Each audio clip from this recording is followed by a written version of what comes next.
Never, ever give up. Just keep going forward. Never stop. It may seem like you have no chance. It may seem like it's over.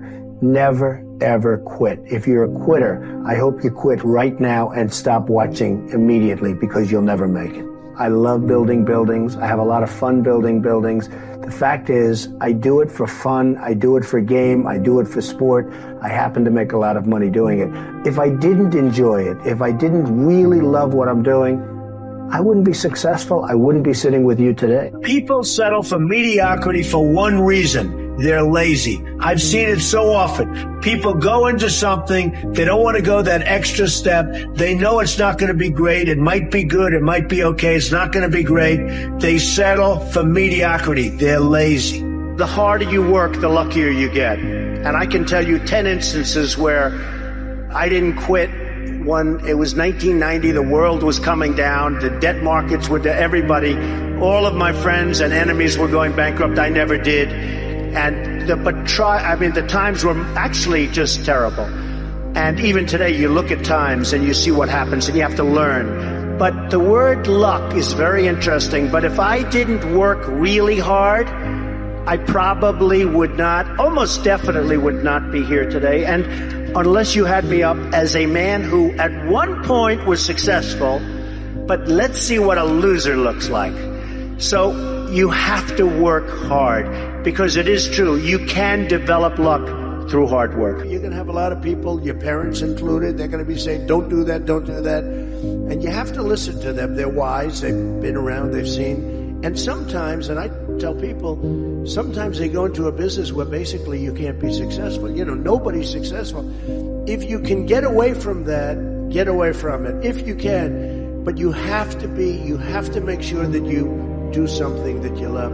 Try to go into something that you love that can be a good business. So, you know, a lot of people go into businesses that are just not good.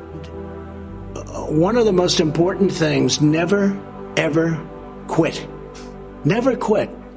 You know, I went to a great school. I went to the Wharton School of Finance. And in that school, I met a lot of people heading industry today and over the past, very smart people. But I've watched some of the people grow. I've watched some of the most incredible, brilliant students. And they didn't make it like other people made it, because they didn't have that drive. They didn't have that never give up ability. I don't know if it's an ability or if you have it, just you can't quit. And I've seen people quitting. And if they would have held out longer, they would have been successful. I've seen it so much. I've seen some of the most brilliant people in the world that never made it because they were quitters. They were just quitters. They would quit. They just couldn't take it. They couldn't whatever. One of the things about loving what you do is that it's not work, and therefore you don't quit automatically. It's a lot easier not to quit. But you can never give up. Now, you have to also have flexibility, though. You can't necessarily say, I'm never giving up, and you got to be able to weave and bob. You don't have to go through a concrete wall when you can go over it or around it or under it or something.